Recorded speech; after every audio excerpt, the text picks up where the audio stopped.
Menghindari terjadinya konflik antar desa di Ogan Ilir, bagian tata pemerintahan dan kerjasama Sekretariat Daerah Kabupaten Ogan Ilir mulai melakukan penelusuran titik simpul koordinat batas desa.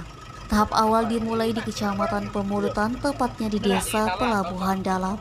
Kepala Bagian Tapom dan Kerjasama Setda Kabupaten Ogan Ilir Alivia mengatakan, dengan dilakukannya penelusuran titik simpul koordinat, maka pihaknya mudah melakukan penetapan dan penegasan batas desa. Karena idealnya sebuah wilayah itu harus ada koordinat masing-masing.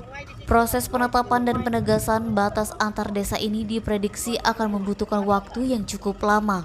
Pasalnya, medan yang harus dilalui sangat sulit, di mana harus menelusuri sungai serta rawa-rawa. Adapun jumlah desa di Kecamatan Pemulutan sebanyak 25 desa. Eti, Sumeko TV melaporkan.